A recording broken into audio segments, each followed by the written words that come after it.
I'm Kobe. Yeah. And we're here at the Media Center with Luis Pencavel, and we're here to talk about just being a producer. So, Luis, can you tell us what the different jobs it takes to actually produce a show? Depending upon where you are, there's a totally different answer. If you're here at the Media Center, any small market, you do a gazillion jobs. You do all the jobs.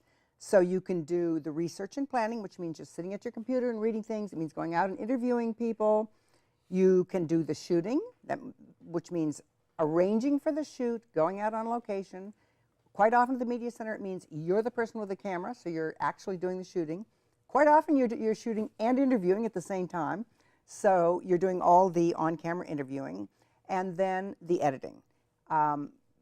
If you're really good, which I'm not, you also do like special effects and final touches like that. So you do the whole thing.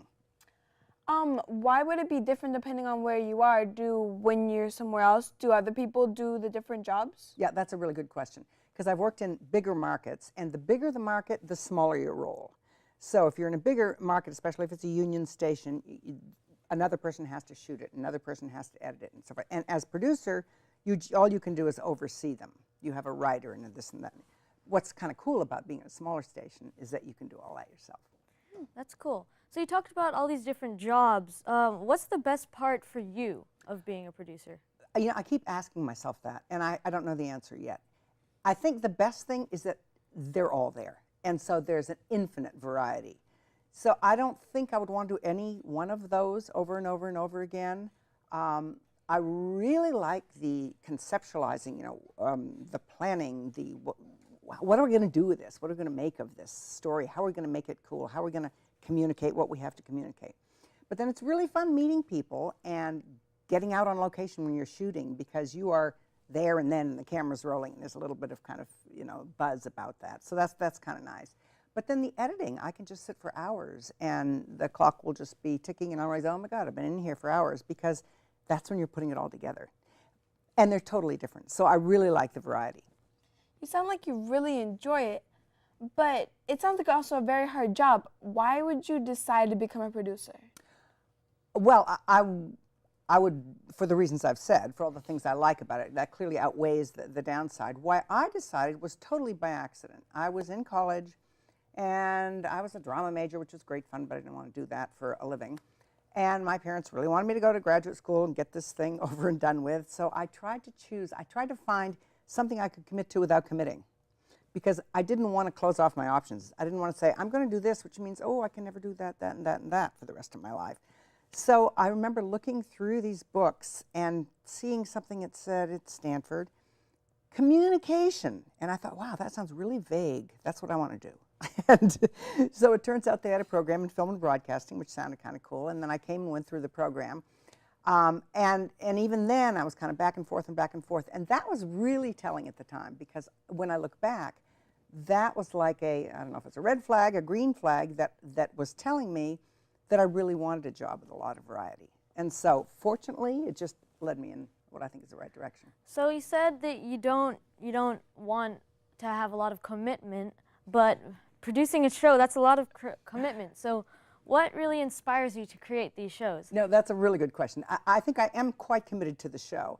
I didn't want to be committed to something that was narrow, like I'm going to sit and edit something and nothing else, or be an engineer or whatever else. I didn't want to be committed to something narrow, but I think it is important to be committed to this show. But your question was, what inspires me to do this show? On the rare occasions when I've been allowed to choose, that's wonderful. I gravitate to things that I care about. Most of the time, if I'm choosing a subject that I really care about, that means I have to go out and get the money. And that's probably the only job that I really don't like, is fundraising. So instead, if I work for somebody like the Media Center, or I worked at commercial stations in San Francisco or PBS, usually I'm handed a subject. And sometimes I'm handed a general category, like the very first thing I did when I was an intern was do something on aging. So then within that, we had to find something that was, kind of a good angle. Here at the Media Center, a lot of times people will come and say, we want to do a film on da-da-da-da-da, so the subject is there. So that's kind of a non-answer because it's all over the map. What would you do if you didn't want to do a certain show? Did you just have to do it, or did you have an actual choice? That's a really good question. I don't think I've ever had one that I really didn't want to do, and that's not just weaseling out of it. I'm actually being honest. I have had some that are on topics that are really boring. I won't mention them here, but it does become kind of a challenge. How can I take this material that would put people to sleep in a heartbeat and actually make it interesting? And so you can turn it into something that's fun. Well, then how would you do that? Turn it interesting, maybe. Well, usually I find something in it that I like. Or for television is a very kind of heart medium. It's not dry. So you've got to find something that somebody loves. At the very, very least, you interview somebody who loves that dry material and say, why do you like that? You know, what turns you on about it? And when you can get into kind of the emotional content that somebody somewhere feels strongly about it, that's usually an in for me. So you're also a very experienced show host. Which do you prefer being, a host for a show or a producer?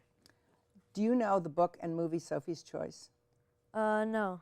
It's a mother has to choose between her two kids. And in the end, everybody goes away saying, which one would I choose? Which one would I choose? I feel the same way because I love them both equally. It would be really hard to say. Sounds like a very interesting movie. They're two very different jobs. So how did you decide to become a host and a producer? We already know how you became a producer, but if you've already a producer, why would you want to become a host? Again, I kind of fell into that. I was producing stuff here at the Media Center, and I can't really remember what somebody said. Oh, why don't you host a show? I think that was it. We started doing a show about local people who live in Menlo Park, and then somebody said, why don't you just host it? So I kind of jumped on it, and I had done theater, and I thought it might be kind of fun, and I tried it out, and I really liked it. But you're right; they're very, very different. One, when you're producing, you're dealing with the talent and trying to get them to do what you want.